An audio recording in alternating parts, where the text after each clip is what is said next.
চলতি বছর কবে শুরু হবে ইন্ডিয়ার প্রিমিয়ার লিগ তা নিয়ে প্রথম থেকেই চরম ধোঁয়াশা ছিল। এছাড়াও ধোঁয়াশা ছিল কোথায় হবে বিশ্বের সবচেয়ে দামি ক্রিকেট লিগ। তবে শেষমেশ বিসিসিআই একটি সূচি প্রকাশ করেছেন। সেই সূচি অনুযায়ী 22শে মার্চ থেকে শুরু হতে চলেছে আইপিএল। খেলা হবে দেশের মাটিতেই। 17তম ইন্ডিয়ান প্রিমিয়ার লিগকে ঘিরে ইতিমধ্যেই খেলোয়াড় কেনাবেচার কাজ করে গিয়েছে। ইতিমধ্যেই কোটি কোটি টাকা দিয়ে ফ্র্যাঞ্চাইজি দলগুলি নিজেদের ঝুলিতে এনেছে নামি দামি তারকাদের। কিন্তু এসবের মধ্যেই আবার জল্পনা তৈরি হয়েছে 6 নামি দামি তারকার ছিটকে যাওয়াকে কেন্দ্র করে। এই তালিকায় যেমন রয়েছেন মোহাম্মদ শামি, ঠিক সেই রকমই রয়েছেন রশিদ খান। চোট সহ বিভিন্ন কারণে তারা আইপিএল খেলতে পারবেন কিনা তা নিয়ে তৈরি হয়েছে জল্পনা। 2023 সালের একদিবসীয় আন্তর্জাতিক ক্রিকেট বিশ্বকাপে যে সকল বোলাররা তাদের বড় ধরনের পারফরমেন্স দেখিয়েছিলেন তাদের মধ্যে অন্যতম হলেন মোহাম্মদ শামি।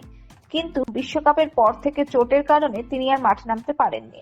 তার গোড়ালিতে অপারেশন হয়েছে এবং আইপিএল সহ আসন্ন টি-20 ক্রিকেট বিশ্বকাপে তিনি অনিশ্চিত, যে কারণে ক্ষতির মুখোমুখি হতে হবে গুজরাট টাইটান্সকে।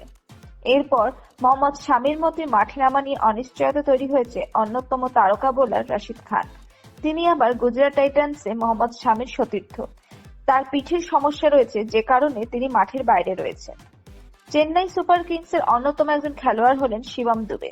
তবে তিনিও এখন চোটের কারণে মাঠের বাইরে রয়েছেন। মুম্বাইয়ের হয়ে চলতি রঞ্জি ট্রফির সেমিফাইনাল তিনি খেলতে পারছেন না।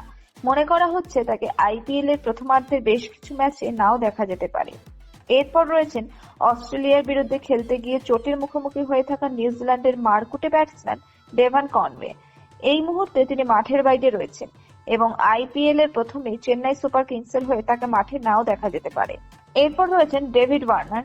গত আইপিএল মরশুমে দিল্লি ক্যাপিটালসের হয়ে অধিকাংশ ম্যাচে রান পেলেও বর্তমানে তিনি ধীরে ধীরে নিজেকে খেলার মাঠ থেকে সরিয়ে নিচ্ছেন।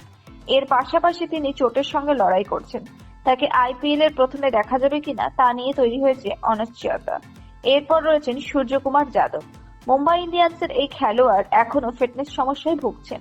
তিনি এখন রিহ্যাবে রয়েছেন। তাকে আইপিএল এর প্রথমে দেখা যাবে কিনা তা নিয়েও সন্দেহ তৈরি হয়েছে।